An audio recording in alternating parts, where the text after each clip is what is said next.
کرنتھیوں کا پہلا خط، اس کا پہلا باب اور اس کی آیت نمبر 18، کیونکہ صلیب کا پیغام ہلاک ہونے والوں کے نزدیک تو بے وقوفی ہے، مگر ہم نجات پانے والوں کے نزدیک خدا کی قدرت ہے۔ آمین۔ پولس رسول ہم جانتے ہیں کہ پرانے عہد نامے کا ایک استاد ہے جو پرانے عہد نامے کو جانتا ہے، اور اس نے پرانے عہد نامے کے ایک بڑے استاد گملیل سے تعلیم پائی تھی اور پرانے عہد نامے کی تعلیمات سے واقف تھا، پرانے عہد نامے کے مکاشفوں سے واقف تھا، اور جو کچھ خدا نے اپنی قدرت کے کام بنی اسرائیل کے اندر کیے جو پرانے عہد نامے میں درج تھے، یہ ان سب سے واقف ہے۔ لیکن جب یہ مسیح کے پاس آتا ہے اور مسیح کو جان لیتا ہے، خواہ ہم یسوع مسیح اس پر ظاہر ہو جاتے ہیں، تو پھر یہ ان ساری باتوں کو جانتے ہوئے جس بات کو ہائی لائٹ کر رہا ہے کرنتھیوں کی کلیسیا کے آگے، وہ یہ ہے کہ صلیب کا پیغام قدرت کا پیغام ہے۔ صلیب کا پیغام خدا کی قدرت ہے، یہ انسانوں کی قدرت نہیں کہہ رہا، اس قدرت کے ساتھ اس کا موازنہ نہیں کر رہا جو بادشاہوں کے پاس ہوتی ہے، جو ہتھیاروں سے آتی ہے، جو دولت سے آتی ہے، جو حکمت سے آتی ہے، بلکہ یہ خدا کی قدرت اسے بیان کر رہا ہے کہ صلیب کا یہ پیغام خدا کی قدرت ہے۔ کیونکہ پولس پرانے عہد نامے ہی سے جانتا تھا کہ انسان کی رہائی جو ہے یہ آسان نہیں ہے، انسان کی رہائی انسان کے اپنے بس میں نہیں ہے، انسان خود سے گناہ سے رہائی نہیں پا سکتا، انسان خود سے خدا کے سامنے کھڑا نہیں ہو سکتا، انسان خود سے خدا کے تقاضوں کو پورا نہیں کر سکتا۔ کیونکہ پرانے عہد نامے کو جب ہم پڑھتے ہیں تو پرانا عہد نامہ خدا کی ذات کے عدل، خدا کی ذات کے انصاف اور خدا کی پاکیزگی، خدا کی بادشاہی کو بیان کرتا ہے بڑی واضح طریقے سے، کہ جب وہ بادشاہ ہے تو وہ انصاف کرے گا۔ انصاف کرنے کا مطلب یہ ہے کہ جس نے گناہ کیا ہے، جس نے غلطی کی ہے، وہ اسے پوری سزا دے۔ عدل کا مطلب ہے ایک چیز کو برابر دو حصوں میں تقسیم کر دینا۔ پولس اس بات کو جانتا ہے کہ جس خدا کی حضور میں کھڑا ہوں، جس خدا کی میں عبادت کرتا ہوں، وہ خدا جو اس کائنات کو بنانے والا ہے، اس کائنات کو تخلیق کرنے والا ہے، اس کائنات کو پیدا کرنے والا ہے، وہ عادل ہے۔ اور پرانے عہد نامے میں لکھا ہے کہ وہ گناہگار کو ہرگز بری نہیں کرے گا، بلکہ وہ گناہ کی سزا تیسری اور چوتھی پشت تک دے گا۔ اور پولس ان ساری باتوں کو جانتا ہے کہ جس بندے نے گناہ کیا ہے خدا اس کو آزاد نہیں کر سکتا۔ خدا کے نزدیک میں گناہ کراہیت امیز ہے، خدا کی نظر میں گناہ ایک گندگی ہے، خدا کی نظریں، خدا کی آنکھیں بدی کو برداشت نہیں کر سکتی۔ پولس ان ساری باتوں کو جانتا ہے، اور پولس جب خدا کو دیکھتا ہے، خدا کی پاکیزگی کو دیکھتا ہے، اس کی پاکیزگی کے تقاضوں کو دیکھتا ہے، تو اسے یہ سمجھ آتی ہے کہ انسان خود سے خدا کے سامنے کھڑا نہیں رہ سکتا۔ اسے سمجھ ہے کہ ہر سال میں سردار کاہن خون لے کر پاک ترین مقام میں جاتا ہے، ہیکل میں جاتا ہے، سارا اسرائیل نہیں جاتا، صرف کاہن جاتا ہے، اور وہ بھی سال میں ایک بار جاتا ہے، اور اس سے پہلے کہ وہ جائے وہ اپنا کفارہ دیتا ہے، وہ خون لے کر جاتا ہے، اور ساری قوم اپنے گناہوں کی معافی کے لیے باہر روزے میں ٹھہرتی ہے، اور وہ بڑے ڈرتے اور کانپتے ہوئے خداوند کے حضور میں جاتا ہے، کیونکہ کاہن اس بات کو جانتا تھا کہ اگر میں گناہ کی حالت میں خدا کے حضور میں چلا گیا تو میری عدالت ہو جائے گی، خدا کی پاکیزگی مجھے برداشت نہیں کرے گی، خدا مجھے مار دے گا، کیونکہ یہ پاکیزگی کا تقاضا تھا، یہ خدا کی پاکیزگی ہے، یہ خدا کا انصاف ہے کہ وہ اپنے حضور میں بدی کو برداشت نہیں کر سکتا۔ لیکن پولس اس بات کو بھی جانتا ہے کہ جب وہ مسیح میں آیا تو یہ بھید اس پر کھل گیا، یہ بات اس پر کھول دی گئی کہ مسیح کا کفارہ کس طریقے سے خدا کی قدرت کا اعلان کرتا ہے۔ وہ باتیں جن سے انسان کو شریعت آزاد نہیں کر سکتی، وہ باتیں جن سے انسان خود آزاد نہیں ہو سکتا، وہ مسائل، وہ حالات جن کے اندر انسان پھنسا ہوا ہے، گناہ کا شکار انسان ہو چکا ہے، بدی کا شکار انسان ہو چکا ہے، بری عادتوں سے انسان رہائی نہیں پا رہا، اور ابلیس کے شکنجے کے اندر پھنسا ہوا ہے، ابلیس کی بادشاہت کے اندر پھنسا ہوا ہے۔ پولس جانتا ہے کہ یہ ساری باتیں جو ہیں ان سے انسان خود آزاد نہیں ہو سکتا، اس کے لیے ضرورت ہے کہ ایک نجات دہندہ آئے، اور وہ ایک ایسا شخص ہو جو خدا سے ہو، جو آدم کی نسل سے پیدا تو ہوا ہو لیکن آدم کا گناہ اس کے اندر نہ ہو۔ خدا کی پاکیزگی کا یہ تقاضا تھا کہ اگر انسان نے گناہ کیا ہے تو انسان کی جگہ انسان ہی مرے گا، پھر انسان کے گناہوں کا کفارہ ہوگا۔ لیکن ضرورت اس بات کی تھی کہ جتنے آدم کی نسل سے پیدا ہو رہے تھے ان سب کے اندر گناہ موجود تھا، ان سب کے اندر آدم کا گناہ موجود تھا، اسی لیے کوئی بھی انسان اس لائق نہیں تھا کہ وہ خدا کے عدل کے تقاضے کو پورا کر سکے، خدا کے انصاف کے تقاضے کو پورا کر سکے، کیونکہ جتنے آدم کی نسل سے پیدا ہو رہے تھے ان کے اندر آدم کا گناہ موجود تھا۔ لیکن خدا کی محبت اس بات کو لیے ہوئے تھی اپنے اندر کہ خدا انسان کا کفارہ دینا چاہتا ہے. خدا ان ساری چیزوں سے، ان ساری باتوں سے، ان ساری روشوں سے، ابلیس کی بادشاہت سے، ابلیس کے اختیار سے، ابلیس کے ظلم سے انسان کو چھڑانا چاہتا ہے. لیکن اس کے لیے ضروری ہے کہ کوئی ایسا انسان آئے جو آدم کی نسل سے تو ہو لیکن اس میں آدم کا گناہ نہ ہو. یہ ایک ایسی چیز تھی جو آدمی نہیں کر سکتے تھے، کیونکہ جتنے آدم سے پیدا ہوتے تھے ان کے اندر آدم کا گناہ موجود ہوتا تھا. کوئی شخص جو اس زمین پر پیدا ہوتا ہے اس نے کوئی کام برا نہیں بھی کیا تب بھی اس کے اندر گناہ ہے. ہم زبور گاتے ہیں، مینوں وچ گناہ دے جمیا میری مائی. پولس رومیوں کے خط میں کہتا ہے کہ میرا بدن گناہ کے ہاتھ میں بکا ہوا ہے. اس زمین پر جو شخص پیدا ہوتا ہے، پیدا ہونے سے پہلے ہی اس پر سزا کا حکم ہو چکا ہے. یہ زمین جس پر ہم زندگی گزار رہے ہیں، اس زمین پر پیدا ہونے والا ہر شخص جو اس زمین پر پیدا ہوتا ہے وہ خدا کی سزا کے ماتحت پیدا ہوتا ہے. جب وہ پیدا ہو جاتا ہے تو خدا کی سزا کا حکم اس پر ہو چکا ہوتا ہے. اس کی وجہ یہ نہیں ہے کہ وہ پیدا کیوں ہوا ہے، اس کی وجہ یہ ہے کہ اس کے باپ آدم نے گناہ کیا ہوا ہے اور وہ اس گناہ کو اپنے اندر لے کر پیدا ہوتا ہے. ہم اپنے بچوں کو اچھی باتیں سکھاتے ہیں، بیٹا آپ نے سچ بولنا ہے، آپ نے بڑوں کی عزت کرنی ہے، لیکن اس کے باوجود ہماری اچھی باتیں سکھانے کے باوجود بچوں کے اندر نافرمانی ہوتی ہے. بچے بری باتیں جلدی سے پک کرتے ہیں، سیکھتے ہیں. وجہ کیا ہے؟ کیونکہ اس کے اندر گناہ کی وہ نیچر، گناہ کی وہ سرشت موجود ہے جو بچوں کو بدی کی طرف مائل کرتی ہے. ہمارے سکھانے کے باوجود بچے وہ باتیں نہیں سیکھتے. ہم خود جن باتوں کو کرنا چاہتے ہیں ہم وہ باتیں کر نہیں پاتے، ہم وہ کام کر نہیں پاتے. اس کی وجہ یہ ہے کہ ہمارے بدن میں ایک ایسی شریعت موجود ہے جو ہمیں گناہ کی طرف مائل کرتی ہے، جو ہمیں گناہ کی طرف لے کر جاتی ہے. اور ان ساری باتوں کو پولس جانتا ہے، ان ساری باتوں کو خدا بھی جانتا ہے کہ خدا اس بات کو جانتا ہے کہ انسان کا بدن گناہ کے ہاتھ میں بکا ہوا ہے. اور رومیوں کے خط میں پولس کہتا ہے کہ اس گناہ کو کرنے والا تو میں نہیں ہوں، کیونکہ میں تو اپنے آپ سے اچھی چیزیں کرنا چاہتا ہوں، لیکن گناہ جو میرے اندر بسا ہوا ہے وہ مجھے بدی کی طرف مائل کرتا ہے. میرے اندر ایک ایسی شریعت موجود ہے جو مجھے گناہ کی طرف مائل کرتی ہے. لیکن میرے عزیزو، خدا کو جب ہم دیکھتے ہیں، خدا کی قدرت کو جب ہم دیکھتے ہیں تو خدا نے ایسا نہیں کیا کہ ایک آدم نے گناہ کر دیا تو خدا نے مٹی سے ایک اور نیا آدم بنا لیا. اگر خدا یہ کرتا تو اس میں خدا کے قادر مطلق ہونے پر حرف تھا کہ خدا انسان کو گناہ سے چھڑا نہیں سکتا، اسی لیے اس نے ایک ایسا انسان، ایک نیا انسان بنا لیا ہے جس نے گناہ ہی نہیں کیا ہوا، جس نے بدی نہیں کی ہوئی. ایک وہ نیا انسان کی جگہ پہ قربان ہوگا. خدا نے یہ نہیں کیا، بلکہ خدا نے اپنی پاکیزگی کے ہر تقاضے کو پورا کیا. خدا نے اپنی بادشاہی کے ہر ایک حکم کو پورا کیا. خدا نے اپنے ہر ایک تقاضے کو پورا کر کے انسان کی نجات کا انتظام کیا. ایک حوالہ پڑھیں گے احبار کی کتاب 25 باب کے 25 آیت میں سے. اگر تیرا بھائی مفلس ہو جائے اور اپنی ملکیت کا کچھ حصہ بیچ ڈالے تو جو اس کا سب سے قریبی رشتہ دار ہے، یہ غور طلب بات ہے، جو اس کا سب سے قریبی رشتہ دار ہے وہ آ کر اس کو جسے اس کے بھائی نے بیچ ڈالا ہے چھڑا لے. خدا کا تقاضا یہ تھا کہ اگر کسی کا کچھ نقصان ہو گیا ہے، اگر کسی کی ملکیت کا کچھ حصہ بیچ دیا گیا ہے، اس کا کوئی نقصان ہو گیا ہے تو کوئی قریبی آ جائے، کوئی قریبی آ کر اس کی جگہ اس کام کو کر دے. یہ خدا کے عدل کا تقاضا تھا اور خدا نے وہ کام کیا. خدا نے ایک نیا آدم نہیں بنایا بلکہ خدا نے یسوع مسیح کو اس زمین پر بھیج دیا. خدا نے ایک نیا آدم نہیں بنایا بلکہ خود انسان بن کر زمین پر آ گیا، اور وہ اپنی ذات میں مسیح یسوع انسان تھا اور خدا تھا. ایک ایسی شخصیت تھی جس کی ذات میں گناہ نہیں تھی، لیکن وہ انسانی بدن میں تھا تاکہ انسانی بدن کا کفارہ دے دے اور پاکیزگی کے اعتبار سے خدا کے تقاضوں کو پورا کر دے. یہ یسوع مسیح کا وہ کام تھا جو انسان نہیں کر سکتے تھے، کہ وہ اپنی روح میں پاکیزہ تھا، وہ اپنی روح میں خدا تھا، جس کے باعث وہ خدا کے تقاضوں کو پورا کر سکتا تھا. لیکن کیونکہ وہ انسانی بدن میں تھا، وہ آدم کے بدن میں تھا، وہ ابن آدم تھا، اسی لیے وہ بدن میں گناہ کو سزا دینے کے قابل تھا. اسی لیے وہ انسان کا قرابتی تھا، اسی لیے وہ انسان کا قریبی تھا، وہ خدا کا قریبی تھا کیونکہ وہ اس کا بیٹا تھا. وہ بدن میں تھا، وہ اس لیے انسانوں کا قریبی تھا.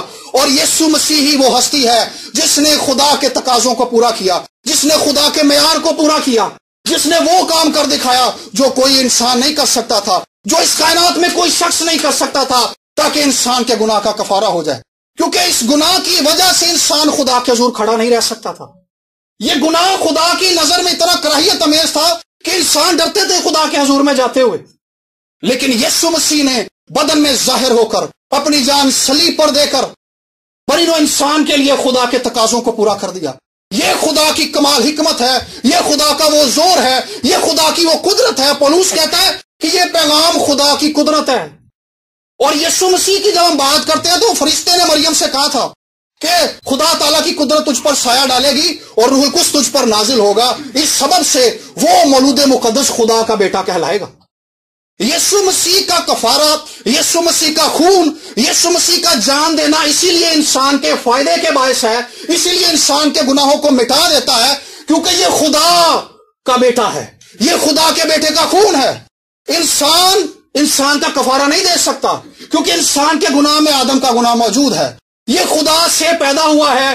فرشتے نے کہا تھا کہ وہ مولود مقدس خدا کا بیٹا کہلائے گا، کیونکہ وہ خدا کا بیٹا ہے، اسی لیے اس کا خون آج گناہوں کو دھو دیتا ہے، اسی لیے اس کا خون وہ کام کر دکھاتا ہے جو اس کائنات میں کوئی نہیں کر سکتا۔ خدا کا انسان کے ساتھ رابطہ کروا دیتا ہے۔ انسان خدا کا دشمن تھا اور خدا انسان کا دشمن تھا۔ دشمن جو ہوتے ہیں وہ ایک دوسرے کو دیکھنا پسند نہیں کرتے۔ ہم نے دشمنداری دیکھی ہے، مطلب میرے ایسے کچھ دوست ہیں جن کے اندر دشمنداری تھی، اور جب وہ ایک دوسرے پر حملہ کرتے تو وہ چھپتے تھے ایک دوسرے سے، کیونکہ دشمنداری تو انہیں پتا تھا میں جہاں انہوں نے دیکھ لیا میں قتل کر دیں گے۔ سو خدا اور انسان کے بیچ میں دشمنی تھی، لیکن یسوع مسیح نے خدا کے تقاضوں کو پورا کر دیا۔ خدا کے معیار کے مطابق یہ خون تھا۔ خدا جب یسوع مسیح کے خون کو دیکھتا ہے تو خدا انسان کے ساتھ صلح کر لیتا ہے۔ کوئی بھی انسان جب آج بھی یسوع مسیح کے بہائے ہوئے خون کے وسیلہ سے خدا کے پاس جاتا ہے تو خدا اس میں کوئی بدی نہیں پاتا۔ ہم اپنے ارادے سے جانے کی کوشش کرتے ہیں، ہم اپنے طریقوں سے جانے کی کوشش کرتے ہیں، ہم کئی بار سوچتے ہیں ہم بہت ساری نیکیاں کریں گے تو اس کی وجہ سے ہم خدا کو پسند آ جائیں گے۔ لکھا ہے بغیر خون بہائے معافی نہیں، بغیر خون بہائے معافی نہیں۔ اس کا مطلب یہ نہیں ہے کہ ہم نے ہر سال قربانیاں کرنی ہیں، بلکہ ہم نے اس قربانی پر نظر کرنی ہے جو خدا نے ہمارے لیے اپنے بیٹے یسوع کی دے دی ہے۔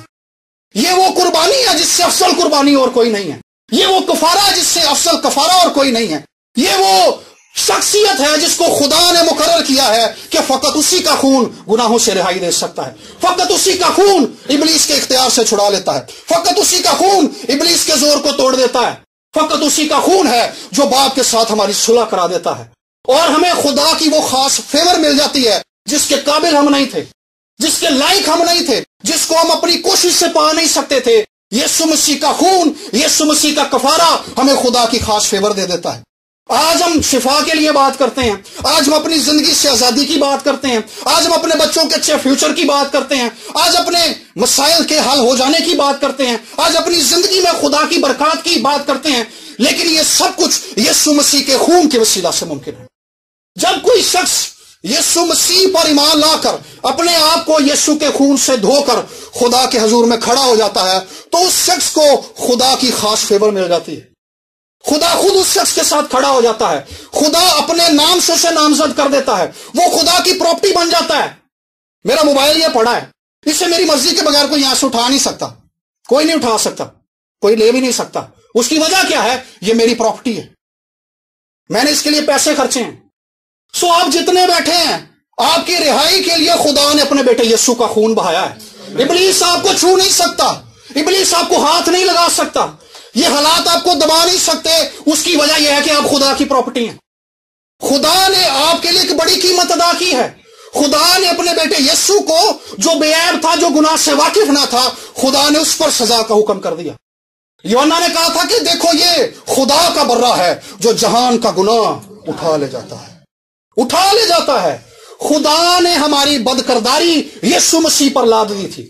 جس روز یسوع مسیح صلیب پر تھا، بنی نوع انسان کے تمام گناہ یسوع مسیح پر لاد دیے گئے تھے، اور وہ گناہوں کو لے کر صلیب پر چڑھ گیا تاکہ ہماری خلاصی ہو جائے، تاکہ ہم اس گناہ کی سزا سے، اس گناہ کی عدالت سے بچ جائیں اور خدا کے بیٹے اور خدا کی بیٹیاں بن جائیں۔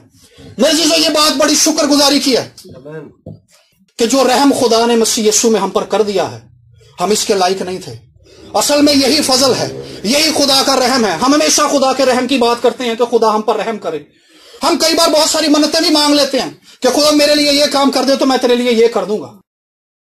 منتیں مانگنا، خداوند کے لیے کچھ کرنا اچھی بات ہے، لیکن جب ہم اس بات پر نگاہ لگاتے ہیں کہ خدا نے تو ہمارے لیے آلریڈی سب کچھ کر دیا ہے، خدا تو یسوع مسیح کے خون، اس کے کفارے، اس کی ذلت، اس کی رسوائی اور اس پر گناہ کو لادنے کے وسیلہ سے ہمیں پہلے ہی اپنی فیور دے چکا ہے، ہمیں پہلے ہی اپنے بیٹے بنا چکا ہے، ہمیں پہلے ہی اپنی بیٹیاں بنا چکا ہے۔ تو اس کا مطلب یہ ہے کہ خدا ہمارے ساتھ کھڑا ہے، خدا ہمارے ساتھ کھڑا ہے۔ خدا نے اسرائیل کو مصر سے اس لیے نکال لیا تھا کیونکہ وہ خدا کے لوگ تھے، وہ خدا کے لوگ تھے۔ خدا نے کہا تھا کہ میں نے اپنے لوگوں کا رونا اور چلانا سن لیا ہے، اس لیے اب میں اترا ہوں۔ اترنے کا مطلب یہ تھا کہ خدا ان کے ساتھ کھڑا ہے۔ اسرائیل اس وقت مفلس لوگ تھے، وہ غلامی کے اندر تھے، فرعون کا ظلم سہ رہے تھے اور ہر روز ان کو دبایا جاتا تھا، ان کی بہو بیٹیوں کو ان کی آنکھوں کے سامنے رسوا کیا جاتا تھا، ان سے کام کروایا جاتا تھا، لیکن کچھ کام کی اجرت انہیں نہیں دی جاتی تھی۔ کتنا برا لگتا ہے کہ ہم سارا دن کام کریں اور ہمیں اس دن کی سیلری نہ ملے۔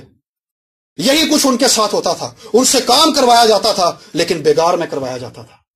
لیکن خدا نے موسیٰ سے کہا جا کر فرعون سے کہہ کہ میرے لوگوں کو جانے دے، میرے لوگوں کو جانے دے۔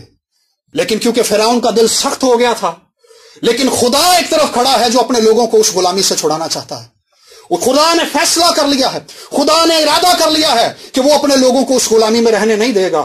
لیکن فرعون کا دل سخت ہو گیا ہے کہ میں ان کو جانے نہیں دوں گا۔ خدا نے ان کے ملک کے پلوٹوں کو مار دیا لیکن وہ اپنے لوگوں کو لے نکلا وہاں سے۔ خدا کا ارادہ، خدا کا فیصلہ ٹل نہیں سکتا۔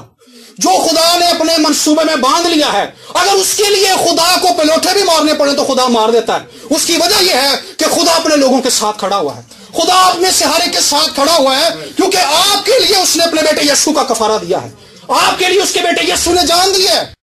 آج لوگ زندگی پانے کے لیے بڑی تگو کرتے ہیں۔ ابھی جب کرونا تھا تو ویکسینیشن کی مہم چلائی گئی، پولیو کی مہم چلائی جاتی ہے۔ وجہ کیا ہے؟ ہمیں پتہ ہے کہ بیماری جان لے گی، ہمیں پتہ ہے یہ جان لے گی، لیکن یسوع مسیح کا خون وہ قدرت ہے جو موت کو انسان کی زندگی سے ٹال دیتا ہے۔ انسان موت میں سے گزرتا تو ہے، لیکن خدا کی یہ محبت ہمیں اس لائق بنا دیتی ہے کہ یہ موت ہمارا کچھ بگاڑ نہیں سکتی، بلکہ یہ موت ہمیں خدا کے تخت کے سامنے کھڑا کر دیتی ہے۔ یہ خدا کی محبت ہے، یہ خدا کی محبت کا زور ہے، یہ خدا کی کمال حکمت ہے کہ خدا نے اسی موت کو جو گناہ کے باعث آئی تھی بے اثر کر دیا اپنے بیٹے یسوع کے کفارے کے وسیلہ سے، اپنے بیٹے یسوع کی موت کے وسیلہ سے۔ جو کوئی مسیح یسوع میں ہے وہ نیا مخلوق ہے، اور یہ ایک ایسا مخلوق ہے جس پر ابلیس اثر انداز نہیں ہو سکتا، جس پر گناہ اثر انداز نہیں ہو سکتا، جس پر اختیار والے اثر انداز نہیں ہو سکتے، جس کے مستقبل کو کوئی خراب نہیں کر سکتا، کیونکہ خدا اپنی فیور میں اس کے ساتھ کھڑا ہوا ہے۔ ایک اور حوالہ پڑھیں گے عبرانیوں کے خط میں سے، عبرانیوں کا خط اس کا 2 باب اور اس کی آیت نمبر 14 کا 2 حصہ۔ تاکہ موت کے وسیلہ سے اس کو جسے موت پر قدرت حاصل تھی یعنی ابلیس کو تباہ کر دے۔ خدا نے یسوع مسیح کو بدن میں بھیج کر ابلیس کو جس کو موت پر اختیار تھی تباہ کر دیا ہے، تباہ کر دیا۔ تباہ کرنے کا مطلب کیا ہوتا ہے؟ جب بم گرتا ہے تو اس جگہ پہ کوئی باقیات نہیں بچتی، وہاں پہ نشانات تو رہتے ہیں کہ یہاں پہ کبھی کوئی آبادی تھی، یہاں پہ لوگ تھے، یہاں پہ عمارتیں تھیں، لیکن وہ اپنی اصل حالت میں نہیں ہوتی۔ خدا نے یسوع مسیح کی موت اور اس کے جی اٹھنے کے وسیلہ سے ابلیس کا یہ حال کر دیا۔ ایماندار ہوتے ہوئے ہمیں اس بات سے دلیری پانی ہے کہ ہمارا کفارہ دیا گیا ہے، ہمارے لیے یسوع نے جان دی ہے۔ ابلیس ہمارا کچھ نہیں کر سکتا، ابلیس ہمارا کچھ نہیں کر سکتا۔ وہ ایک دھاڑنے والے ببر کی طرح آتا ہے، وہ دھاڑتا ہے، ہمیں ڈراتا ہے، لیکن وہ ایک ایسا شیر ہے جس کے ڈانٹ ٹوٹے ہوئے ہیں، جس کے پنجے تو ہیں لیکن ان کے اندر ناخن نہیں ہے۔ وجہ یہ ہے کہ خدا نے اس کو بے اثر کر دیا ہے، خدا نے اسے تباہ کر دیا ہے۔ اس کی وجہ یہ ہے کہ یہ خدا کی حکمت ہے، یہ خدا کی قدرت ہے۔ جب انسان اس قدرت کو قبول کرتے ہیں، جب خدا کے اس پلان کو اپنی زندگی میں کوئی انسان قبول کرتا ہے تو خدا کا یہ زور انسانوں کی زندگی میں منتقل ہو جاتا ہے۔ ہم رہتے تو کمزور ہیں، ہم رہتے تو بیمار ہیں لوگوں کے لیے، ابلیس ہم سے ڈرتا ہے، وہ بتاتا ہے چھوٹے کو اینو ہاتھ نہ لائیں، ایدے تو یہ سودا خون لگ گئی۔ وجہ کیا ہے کہ خدا کی پراپرٹی ہیں ہم نے قدرت کو قبول کیا ہے، ہم نے خدا کے جلال کو اپنی زندگی میں ایکسپٹ کیا ہے، ہم نے خدا کے پیغام کو قبول کیا ہے، ہم نے یسوع مسیح کو قبول کیا ہے جو خدا کا زمانوں کے لیے مقرر کردہ انتظام ہے۔ میرے عزیزوں، اس بات کو یاد رکھیے کہ انجیل کا یہ پیغام خدا کی قدرت ہے۔ جب یہ سنایا جاتا ہے تو قدرت ظاہر ہوتی ہے، جب یہ قبول کیا جاتا ہے تو قدرت زندگیوں کے اندر آ جاتی ہے۔ پولوس نے جب یہ پیغام اس شخص کے اندر سنایا تھا تو اس علاقے کے اندر ارتمس دیوی کی پرستش کی جاتی تھی، اس کے بت بنائے جاتے تھے، اور وہ بڑا مشہور تھا وہ علاقہ. لیکن جیسے ہی پولوس نے مسیح مصلوب کی منادی کی، وہاں پہ اس کی مورتیاں بننی بند ہو گئیں. وہاں کے جو مورتیاں بنانے والے تھے، اس دیوی کی مورتیاں بنانے والے تھے، انہوں نے میٹنگ کال کی. انہوں نے کہا یار جب سے پولوس نے منادی کیا ہمارے کاروبار بند ہو گئے ہیں.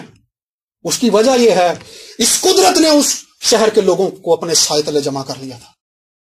سو آئیے آج میرے پاس خوشخبری کا پیغام ہے کہ خدا کی قدرت کے سائے تلے جمع ہوں. نہ حالات آپ کا کچھ بگاڑ سکتے ہیں، نہ بیماریاں آپ کا کچھ بگاڑ سکتی ہیں، نہ حکومت اور یہ پرسیکیوشن آپ کا کچھ بگاڑ سکتی ہے. یہ حالات جتنے مرضی خراب ہو جائیں، کلیسیا کو جتنا مرضی دبایا جائے، جب خدا کی قدرت آپ میں ہے، جب خدا کی قدرت آپ پر سایہ کیے ہوئے ہے، تو خدا خود اپنے لوگوں کے آگے چلتا ہے. آمین. خدا اپنے لوگوں کے آگے چلتا ہے. جب خدا آگے چلتا ہے تو پانی راستہ نہیں روک سکتے، پانی راستہ نہیں روک سکتے، کیونکہ اس کی خدائی پر حرف آتا ہے. وہ اپنے نام کی خاطر پانیوں کو بھی دو ٹکڑے کر دیتا ہے تاکہ قوموں کے اندر اس کے نام کا چرچا ہو کہ ان کا خدا کیسا قدرت والا اور مہان ہے، ان کا خدا کیسا عظیم ہے، ان کا خدا کیسا سربلند ہے، ان کا خدا کیسا بلند و بالا ہے، ان کا خدا ان کے آگے چلتا ہے. قوموں میں کبھی نہیں ہوا کہ کوئی دیوتا اپنے لوگوں کے آگے چلا ہو، لیکن جب خدا اپنے لوگوں کو لے کر نکلا تو وہ ایک پاسبان کی طرح، وہ اپنے لوگوں کے باپ کی طرح اپنے لوگوں کے آگے چلا تاکہ اپنے لوگوں کی راکھی کر سکے، اپنے لوگوں کی حفاظت کر سکے، اپنے لوگوں کو راہ دکھا سکے، اپنے لوگوں کو کے اوپر اپنے آپ کو ظاہر کر سکے اور ارد گرد کی قوموں کو دکھا سکے کہ یہ اس کے لوگ ہیں، یہ اس کی پراپرٹی ہے، آپ سب اس کے لوگ ہیں، آپ سب اس کی پراپرٹی ہیں. خدا آپ کو نہیں چھوڑے گا. سو اپنے دل میں اٹھ رہے ہر ایک سوال اور اپنے دل میں آ رہے ہر ایک خیال کو جھٹک دیجئے. جس خدا نے آپ کا کفارہ دیا ہے وہ اپنی فیور میں آپ کے ساتھ کھڑا ہوا ہے، وہ آپ کے ساتھ کھڑا ہوا ہے، وہ آپ کو چھوڑے گا نہیں. اس نے چھوڑنے کے لیے اپنے بیٹے یسوع کو نہیں بھیجا تھا، اس نے آپ کو اپنا بنانے کے لیے، گلے سے لگانے کے لیے یسوع کو اس زمین پر بھیج دیا ہے. سو اپنے آپ کو مضبوط کیجئے اور اس بات کو جانیے کہ یہ یسوع جس نے ہمارا کفارہ دیا ہے، جس نے ہمارے لیے اپنی جان صلیب پر دی ہے، یہ ہم سے محبت کرتا ہے. اور پولوس کہتا ہے کہ اس کی اس محبت سے ہمیں کوئی چیز جدا نہیں کر سکتی. نہ کال جدا کر سکتا ہے، نہ بیماریاں جدا کر سکتی ہیں، نہ ننگا پن جدا کر سکتا ہے، نہ تلوار جدا کر سکتی ہے. اور جیسے میں نے پہلے کہا، موت آتی تو ہے لیکن اس موت کے اندر بھی اتنا زور نہیں ہے، کیونکہ اس کے زور کو یسوع مسیح نے توڑ دیا ہے. جب یہ موت انسانوں پر آتی ہے تو یہ انسان کو مار نہیں سکتی، بلکہ یہ موت خدا کی محبت کے آگے بے اثر ہے اور یہ مان کو خدا کے تخت کے سامنے کھڑا کر دیتی ہے. خدا کی اس محبت سے کوئی جدا نہیں کر سکتا ہمیں. سو آئیے اس محبت میں اپنے آپ کو مضبوط کیجئے، اس محبت میں اپنے آپ کو مضبوط کیجئے. رائنالڈ بونکی کہتا ہے کہ میں افریقہ میں تھا اور میں کلام سنانے کے لیے کھڑا ہوا تو لوگوں میں کھلبلی اس بات کی مچتی تھی کہ جس شہر میں جاتا تھا وہاں پہ جادوگروں کے کاروبار بند ہو جاتے تھے. لوگ اس وجہ سے ٹینشن میں آ جاتے تھے جادوگر کہ یار جب یہ آتا ہے ہمارے شہر میں، جیسے ارتمس دیوی کے مندروں اور اس کی مورتیوں کے بنانے والوں کے کاروبار ٹھپ ہو جاتے تھے، ان کے بھی کاروبار ٹھپ ہو جاتے تھے.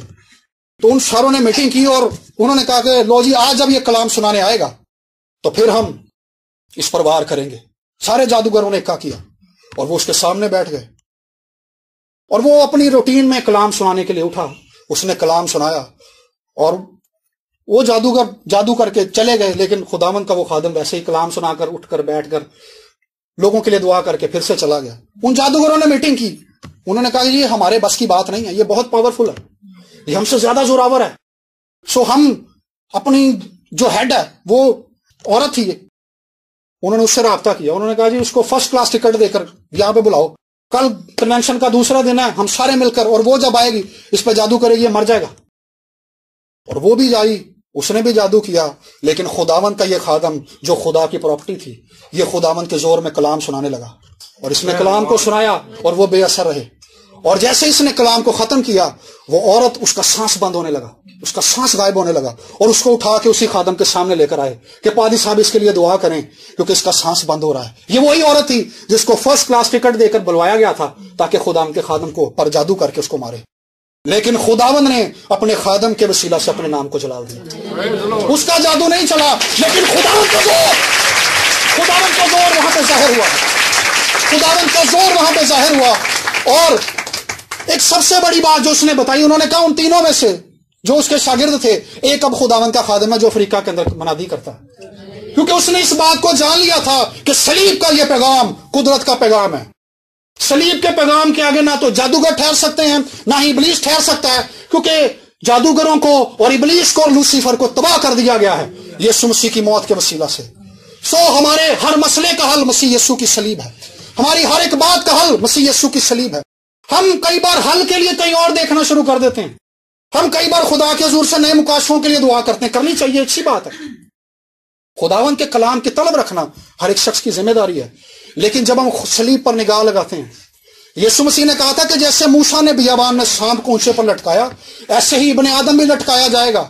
اور جیسے وہ سانپ کو دیکھتے تھے، جس شخص کو سانپ ڈس لیتا تھا وہ بلی پر لٹکے ہوئے سانپ کو دیکھتے تھے اور وہ بچ جاتے تھے، ایسے جو کوئی ابن آدم کو دیکھے گا وہ زندگی پائے گا. یہ ایک ایسی زندگی ہے جو ہمارے حالات کے اندر ظاہر ہوتی ہے، جو ہمارے معاملات کے اندر ظاہر ہوتی ہے، جو ہماری نیچر پر ظاہر ہوتی ہے.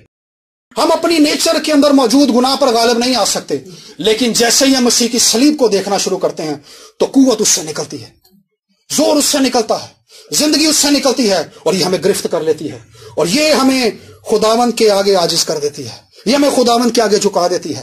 اور وہ حالات جو ہمارے آگے پہاڑ دکھائی دیتے ہیں، جن کے آگے ہمیں لگتا ہے کہ یہ بدل نہیں سکتے، یہ ان حالات کو بھی ہمارے تابع کر دیتی ہے، کیونکہ ہم خدا کی قدرت پر نگاہ کیے ہوتے ہیں. ہم خدا کی قدرت پر نگاہ کیے ہوتے ہیں. خدا قدرت میں چلنے کے لیے قدرت پر فوکس کرنا بہت ضروری ہے. اگر ہم صلیب کو رد کر دیں تو ہمارے لیے بھی کوئی امید نہیں ہے، کیونکہ دنیا تو پہلے ہی رد کی جا چکی ہے. لکھا ہے کہ تو ترازو میں تولا گیا اور کم نکلا، کوئی راست باز نہیں، ایک بھی نہیں. خدا تو پہلے ہی فیصلہ دے چکا ہے. جب کوئی صلیب کے پاس آتا ہے تو صلیب کے وسیلہ سے خداوند کے فضائل جاری ہوتے ہیں. خدا کا ایک ایسا فضل جاری ہوتا ہے جس کی انتہا نہیں ہے. ہم جو کچھ توقع کر سکتے ہیں، ہم جو کچھ تصور کر سکتے ہیں مسیح میں رہتے ہوئے، خدا صلیب کے وسیلہ سے انسانوں کی زندگی میں جاری کرتا ہے. لوگوں کے لیے یہ پیغام بے وقوفی ہے.